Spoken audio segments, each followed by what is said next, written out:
Happy Halloween, my fellow candle lovers. Today I'm going to do a review of 3 Halloween candles that I've burned for this spooky season and my thoughts on each of them.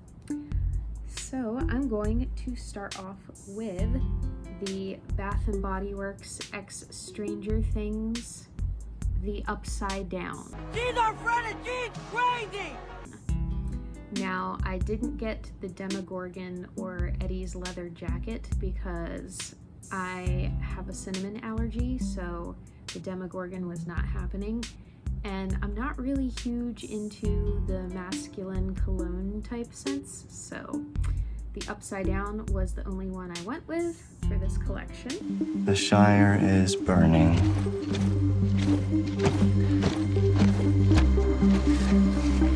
So Mordor it is. And the scent notes that it says on the bottom are mossy stone, smoky birch tree, and eerie fog.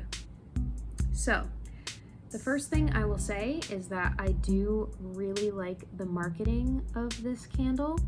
I like the red and blue ombre effect on it, as well as, you know, the Stranger Things logo on this black background here that has like some impressions of trees. I don't know if you could see that.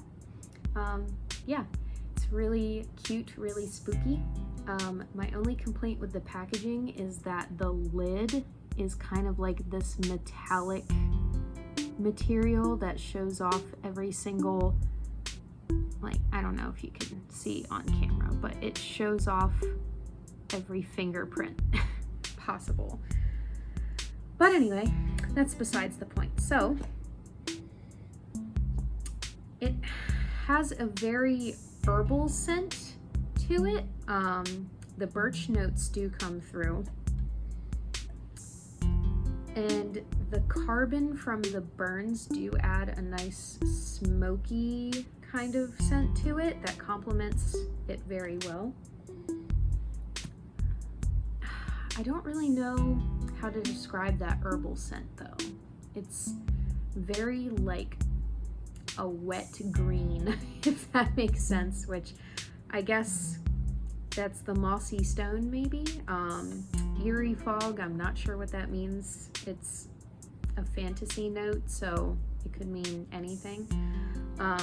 But I do really like the smell. It's very fresh and kind of watery, kind of herbal.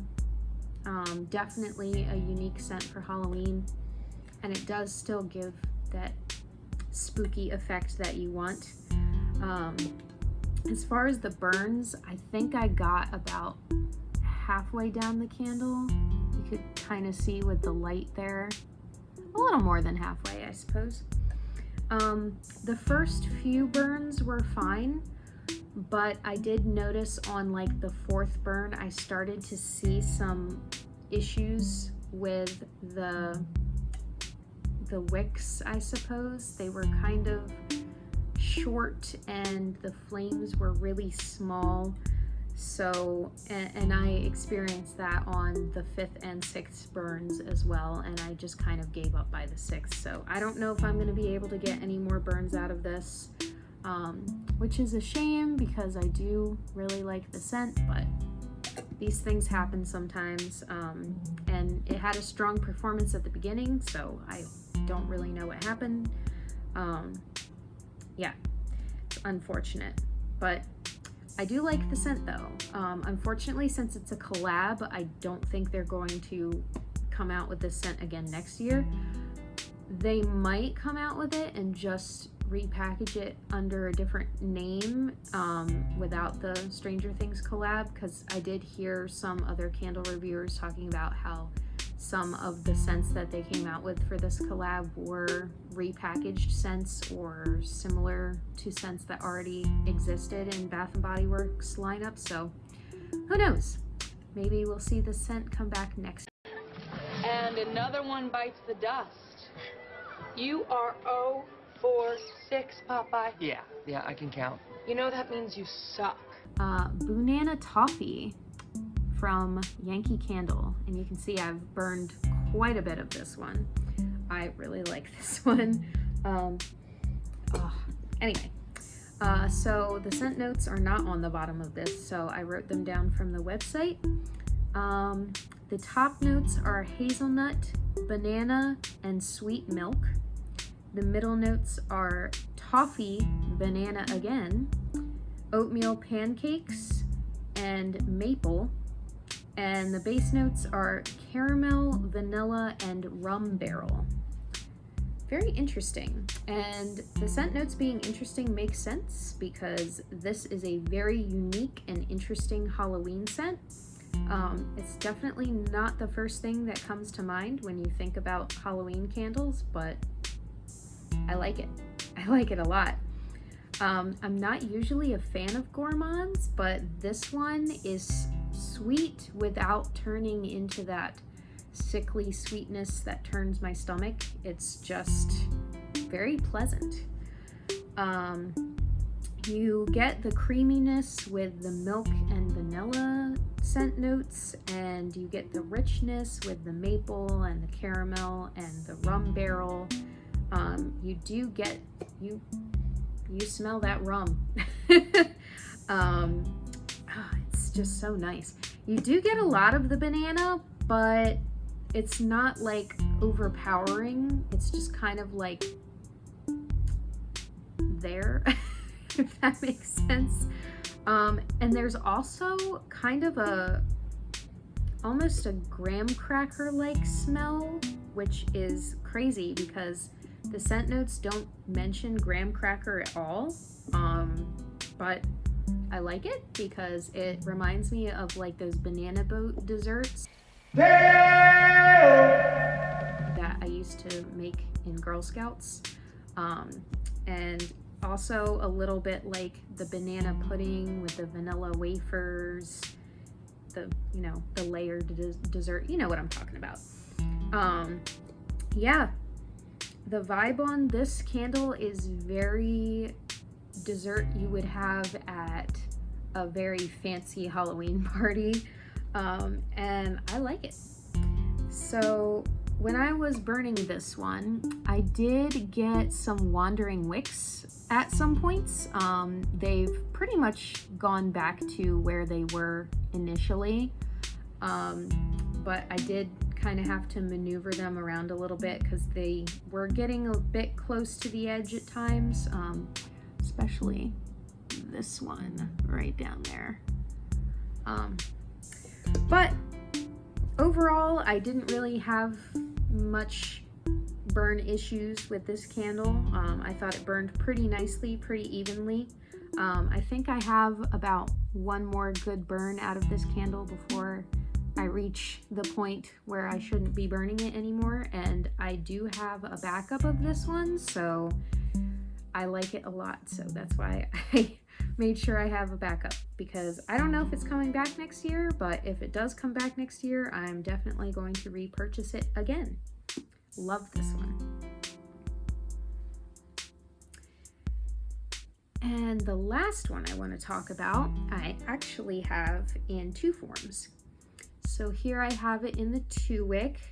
You might be able to see I was burning it earlier today, so there's a point in the wax where it's not completely solidified back up, but pretty close. So the 2-wick, and then I also have the single wick form. I like the marketing a lot better on the single wick form, but I wanted to burn through it pretty quickly for the purposes of review, so I got the 2-wick form as well. So here's what the marketing looks like on the 2-wick. I mean, it's still nice. I just think the vibe on this one is a lot more Halloween. This one, I don't know. It's a little too carnival, I guess. I don't know. I have some thoughts on this one, but we'll get into that. First, the scent notes. So top notes are blackberry and raspberry elixir. Middle notes are black rose, black amber, and black oud. And base notes cedar, velvet petals, patchouli, and silk. So the first thing I want to say is just because you have a bunch of black scent notes does not a Halloween candle make. They were definitely going for more of a sensual vibe with the dark berries and rose petal notes. So it does come off very perfumey, and I feel like it should have been marketed more as like a vampire or succubi kind of concept. I now go by the name of Daytona, Jackie Daytona. And I'll tell you something. It doesn't really read Enchantress to me. I think to fit with that theme, they should have gone heavier on herbals or woods. They do have some woods with the oud and the cedar, but I'm thinking more like rosemary sage or palo santo or dragon's blood, things that are actually used in the craft.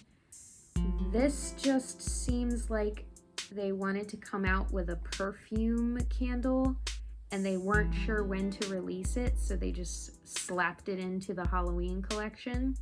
I think this would make a great Valentine's Day scent, to be honest, but I don't think they really do Valentine's releases. They should, because hello, buying candles as gifts for Valentine's Day. Whatever. This should be a Valentine's Day scent rather than a Halloween scent. But I do like the smell, which is why I have it in 2 forms. Yeah, it's a nice blend. It's surprisingly deep for a fruity floral. When it's burning, you get more of the berries than the rose petals, which I like, but on cold, you definitely get a lot of the rose. But just for those of you who aren't super into florals, just letting you know, you'll get the berries more when it's burning, so no worries about that. And it's not too overpowering like some perfume scents can be. It's nice. With that being said, it's a fine smell, but I probably wouldn't repurchase it if they came out with it again next year, which I don't think they're going to, because I don't think it's sold super well. I'm just hoping that they get more creative with the Halloween scents next year. Like, I don't know, just do something crazy, something wild, you know what I mean? Like, Boonana Toffee's pretty unique, but I know not everybody is into sweet scents for Halloween. They want that dark, moody, spooky kind of vibe, which I totally get. Yeah, so I'm going to, you know, continue burning Enchantress spell for a while, and I'll probably get like halfway through this before I get sick of it and then just save the rest for next year. But yeah, so those are the candles that I have burned for the Halloween season. I hope you all had a good Halloween and got lots of candy, watched some horror movies, had a safe night though. Oh, we had a bit of excitement around our apartment complex for Halloween night. Something caught on fire. Not in here, not because of the candles, but I don't really know the story behind it. I just think it's interesting. Anyway, I will catch you in the next video where I will be talking about Yankee Candle's 2024 holiday collection. Can't believe we're already talking about the holidays for winter, but it's just I wish I had more time to seek out the dark forces and join their hellish crusade. There we have it. Anyway, thanks for watching. Have a good one.